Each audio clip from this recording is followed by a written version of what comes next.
Onde há uma pastora, há um homem frouxo. Não, este não é um assunto polêmico. Há assuntos difíceis na Escritura, como escatologia, predestinação, mas não é o caso. Há uma ordem clara e direta na Escritura proibindo a ordenação de mulheres. E não permito que a mulher ensine nem exerça a autoridade de homem, escreveu o apóstolo Paulo. Ao citarmos este texto, o povo já vem logo com um argumento cultural. Isto aí foi um mandamento cultural, servia apenas para aquela época. A resposta a isso é, primeiro, o próprio texto dá o motivo da proibição, porque primeiro foi formado Adão, depois Eva, remetendo assim ao Éden e não à cultura grega ou judaica. Em segundo, se fosse cultural, então você estaria afirmando que Paulo, por um momento, fez algo errado só para se curvar à cultura. Isso seria um absurdo. Terceiro, com base em que você diz não vale mais, é cultural? Quem é você para dizer isso?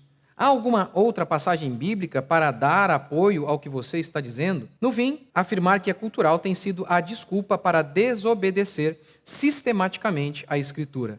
Inclusive, muitos gays cristãos, como se isso existisse, usam do mesmo artifício para aprovar o que a Bíblia condena explicitamente. Paulo falou que o homossexualismo era errado por conta da cultura da época, dizem eles. E o problema se torna ainda maior quando você consulta a Escritura e a história, o que te leva a concluir: não há menção de nenhuma pastora em toda a Bíblia e não há menção de nenhuma pastora na história da igreja antes do feminismo. Quando Paulo fala sobre as qualificações para o ministério, ele diz que o bispo seja marido de uma só mulher. Só um homem pode preencher esse requisito. Jesus escolheu 12 apóstolos e não 12 apóstolas, apostilas, cadernetas. Paulo elegeu presbíteros e nenhuma presbítera.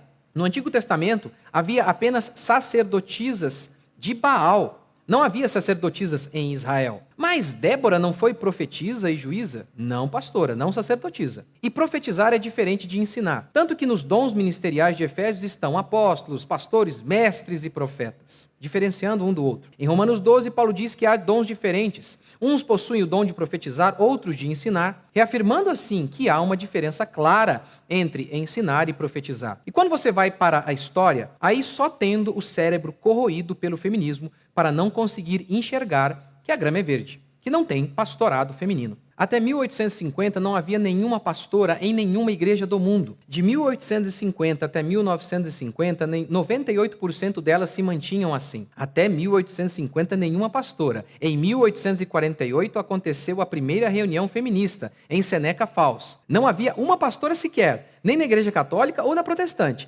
Aí surge o feminismo, e de maneira mais oficial, e, pasmem, somente 2 anos depois começam a surgir pastoras. Coincidência, né? Claro que é coincidência. Não. O pastorado feminino tem origem no feminismo. Os movimentos feministas tiveram suas diferenças. Feministas discordaram sobre trabalhar fora. Alessandra Kollontai dizia que colocar a mulher no mercado de trabalho era quase uma condição de escrava. Outras, como Betty Friedan, entretanto, diziam o oposto. As feministas anarquistas acreditavam que lutar pelo direito ao voto feminino era um desserviço. Mas todas elas tinham uma coisa em comum: a crença de que não há diferenças essenciais entre homens e mulheres.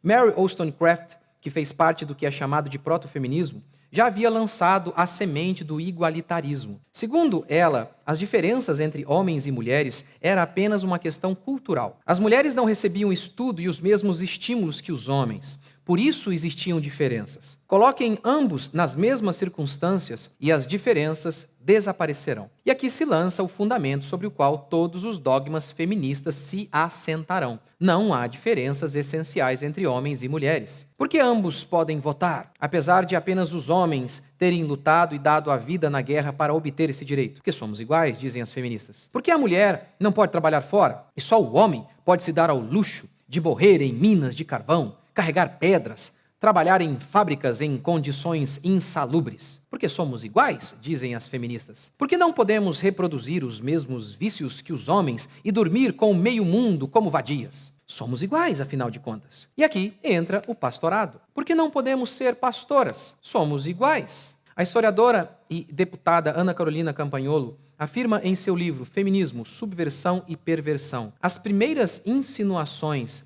e apologias ao sacerdócio feminino dentro das igrejas começaram justamente com essa mulher, Elizabeth Stanton, que era antipática aos dogmas cristãos. Ninguém, mais do que a Bíblia, mostra a igualdade de valor entre homem e mulher. Em Cristo não há grego, não há mulher, diz Paulo.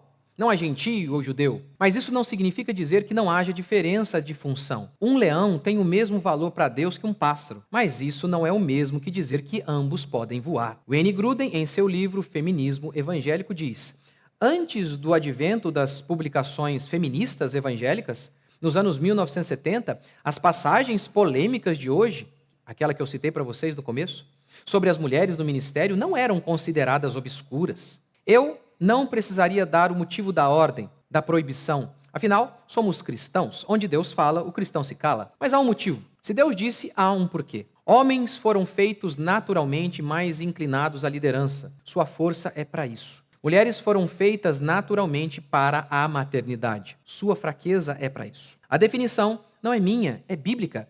Homens são cabeça e mulheres são frágeis. A fragilidade feminina, em se tratando da maternidade, é força. Imagine um ser bruto cuidando da coisa mais frágil que existe, um bebê. A ternura, o andar mais devagar, a tendência a se doar por completo é essencial para o desenvolvimento de seres 100% dependentes. Se os homens parissem e criassem as crianças, a raça humana já teria entrado em extinção. Mas a força bruta do homem é essencial à liderança. Seu espírito combativo é fundamental para a preservação do grupo. O evangelho é confronto. Imagine uma mulher pregando como João Batista, raça de víboras, malignos. Ou como Jesus, virando mesas e condenando fariseus, chamando-os de caixões fedidos, cheios de vermes. Nem combina com uma mulher uma coisa dessa. Na liderança também é necessário cortar um braço muitas vezes para salvar o corpo. Homens precisam expulsar certas pessoas da igreja para que um pouco de fermento não levede toda a massa. Mas mulheres, digam-me a verdade, vocês são essencialmente combativas? Não.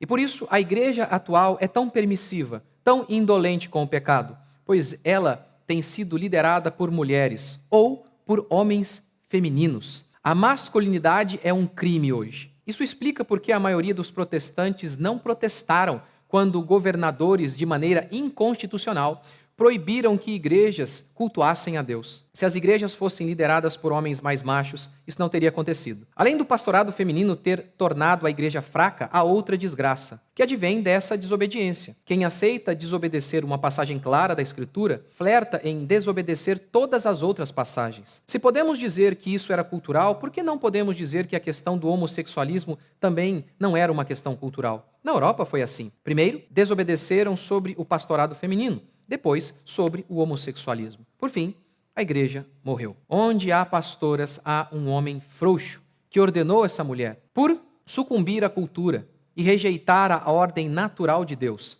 Quero, entretanto, que saibais ser Cristo o cabeça de todo homem, e o homem o cabeça da mulher, e Deus o cabeça de Cristo. Onde há uma pastora, há uma ordem criacional que foi invertida assim, na versão atualizada para agradar o feminismo. Quero, portanto, que saibais que o feminismo fez a cabeça de toda mulher, que agora é a cabeça de todo homem.